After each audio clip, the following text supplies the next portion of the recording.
Hi friends, welcome.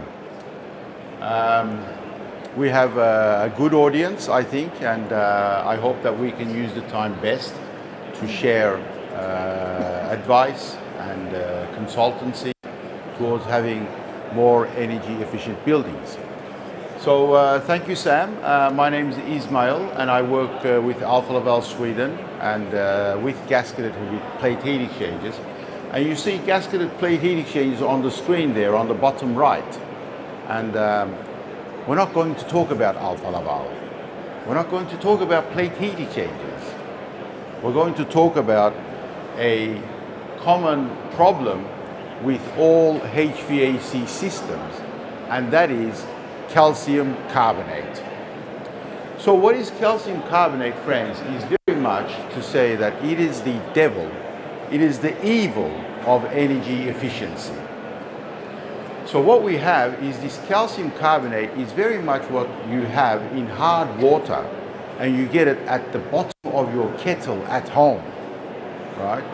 And what it does is an inhibitor for heat transfer. And it behaves very much opposite to that of sugar.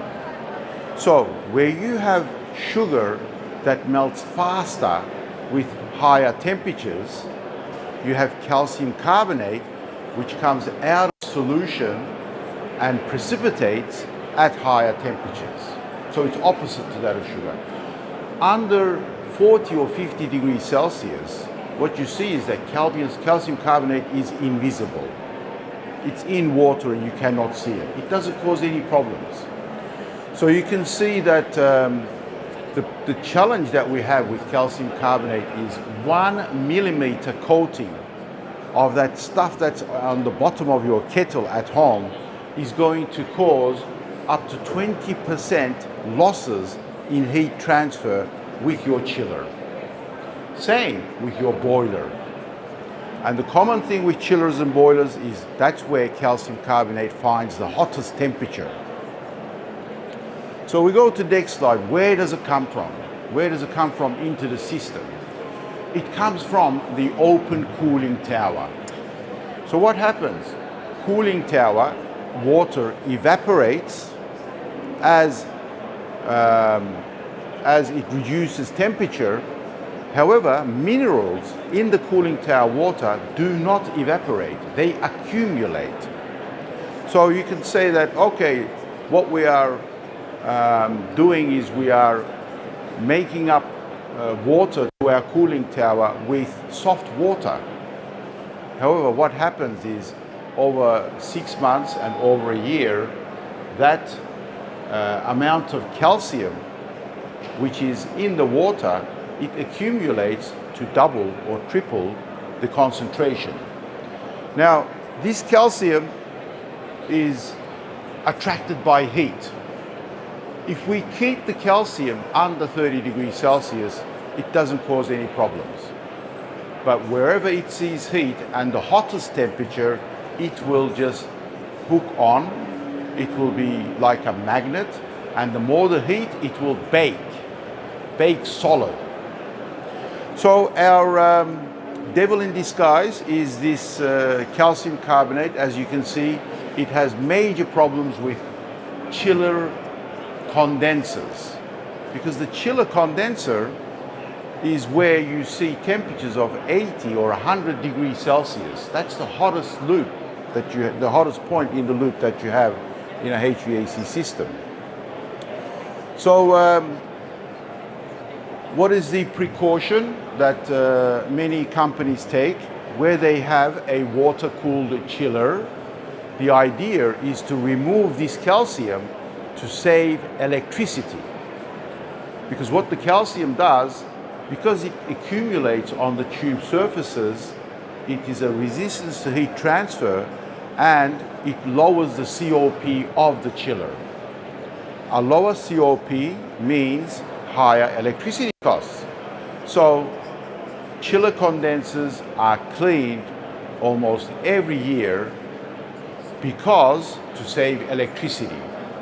There are alternatives such as using sponge balls to keep the condenser clean, the tubes, using these wire brushes to clean. But a chiller condenser that is clean is the ideal, so that your electricity cost doesn't spike up. Now, cleaning the condenser, you don't necessarily get full cleanliness because there are challenges to reach those spaces. So have a look at the blue line where the condenser is clean, and the yellow line where we lose the efficiency and increase electricity costs up to 20%, and we've cleaned and the efficiencies come down. But you can see over the years, you actually lose cleanliness in the condenser and efficiency. So what we said is calcium carbonate exists. It's our hindrance for efficient heat transfer. It's going to cost more electricity to run the chiller, and because of that, we're going to have higher running costs. Now, one solution to be considered, and that is to protect the condenser from this calcium carbonate. And how you can do that is to install a plate heat exchanger between the cooling tower and the condenser. So what happens? The calcium carbonate actually stays where the cooling circuit is, between the cooling tower and the heat exchanger. And what the heat exchanger does is it provides a 1 degree approach temperature and provides the cold medium of the cooling tower to your condenser, which is absolutely calcium carbonate free. How long is it calcium carbonate free? Lifelong. So with this system, what you do have is an additional pump, yes. You do have an additional circuit, but you maintain the coldness of the cooling tower going to the condenser with 1 degree Celsius approach.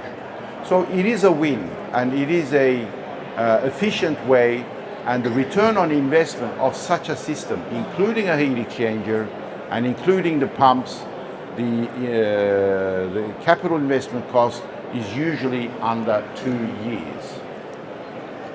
And also to say that the operational cost is not the savings on the cleaning manual maintenance process of the chiller, but more the electricity cost. So we're saving electricity. When you have a plate heat exchanger that is there for protecting the condenser, there is also an opportunity to completely turn the chillers off. And what do we mean by that? So the chiller needs cold water. Okay, where does it come from? The cooling tower. And what you can see on your left-hand side is a diagram where the chiller is operating in summer conditions and the cooling tower water is going through the heat exchanger and exchanging heat to the condenser.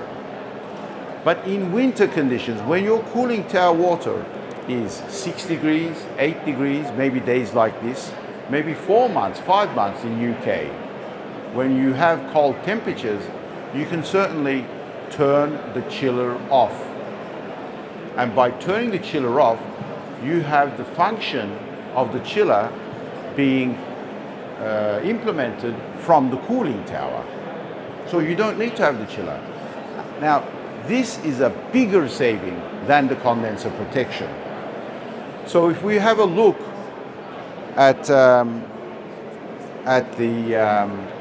how we can implement free cooling, of course there is a fully automated way where you can measure the ambient temperature, you can measure the demand of coolness that's required in a building, or you can have it completely simple and have it as an on-off system. And this will reduce the investment costs so that you don't have the automation. And in winter times, when your temperatures are below 10 degrees Celsius, you basically turn the chiller off, as we see on the right-hand side. And if the cooling tower is providing 6 degrees Celsius or lower temperature, The plate heat exchanger will in turn provide 7 degrees Celsius to the facilities. And sometimes in hotels where you have different occupancies, you can manage with 10 degrees Celsius water going to the fan coils. So, one, calcium carbonate, let's protect the condenser. You stop having to maintain the condenser and having to clean it. You actually have the opportunity for free cooling in multi-story buildings. And if we were to have a look at what are the savings, like I said, we're not going to look at the maintenance savings. We're going to look at the electricity savings. And we can see here on this example that if we have a 2,000 kilowatt chiller, 2,000 kilowatt cooling capacity, running 4,000 hours, which is half the year, if you like, the cooling capacity divided by an average COP. Now the COP is larger if it's a newer chiller, and it's down to 2 or 3 if it's an older chiller. COP of 4 means that it is 500 kilowatts electricity consumption. And that is massive, 500 kilowatt. This chiller of 2 megawatt is going to cost, and this is, I was surprised by the electricity price in the UK. I mean, in Europe we see like 10 cent or even 12 cent, but 20 pence per kilowatt hour, it just halves the return on investment. That is all the more reason to save with the electricity costs of the chiller. So a 2 megawatt chiller is 400,000 pounds per year electricity cost, running only half the year. And if we can save 10%, it's 40,000 pounds. So that's the monetary savings. Similarly, there is a lot of pressure to reduce carbon emissions. And we use the live site, which is Electricity Maps. And you can get a connection to Electricity Maps with this QR code. We take the carbon emission factor of UK. And the carbon emission factor depends very much on how that electricity is produced. So you can see here the electricity production over the last 90 days for Great Britain is a little bit worse off than Spain or France. It is 145 grams of carbon emission per kilowatt hour. Now, how much carbon are we saving? Basically, we multiply the 500 kilowatts times the 4,000 hours, so we've got kilowatt hour, and then multiplied by the carbon emission factor. It says that we will save 10% of 290 tons. So that's 29 tons of carbon that we're saving with condenser protection. So it is very much benefit in reducing electricity costs in buildings. It's a benefit in reducing carbon emissions, again, for buildings, and the opportunity for free cooling, and that is turning the chiller off. So again, why do we need this? It's calcium carbonate, and that's the devil that we have to look out for. Now, again, calcium carbonate is attracted very much to hot surfaces. Another hot surface in any plant room, in a multi-story building, is the boiler. So what happens is that these are photos that I have taken in a multi-story building. These are Viessmann boilers. And what happens is, again, with the hotter surfaces, the calcium precipitates out of solution and links on to the hotter surface. And you can see here that there is a scale buildup inside the tubes of the boiler. Then there is a case here where a boiler tube has been replaced because of corrosion. And what this installation does is they maintain the boilers and having to replace this fiberglass gasket, which is around it every 2 or 3 times that they provide maintenance. And this is a heavy cost. This is okay for large boilers, but also even small domestic boilers where you have different thermal conductivity of the metals, and hence the configuration of the boiler heater itself gets a lot of damage, because once the calcium sticks onto the surface and then you have temperature fluctuations. Now, if you have cooling of the boiler tubes, what happens is there's this contraction, but the calcium doesn't allow the contraction. So you have fatigue and you have breakage exactly where that calcium is built up. So it is very much recommended to protect the boiler again from calcium carbonate, to avoid scale on the tubes, to avoid rust and debris going into the boiler, oxygen, and to relieve the design pressure of the boiler with the heat exchanger.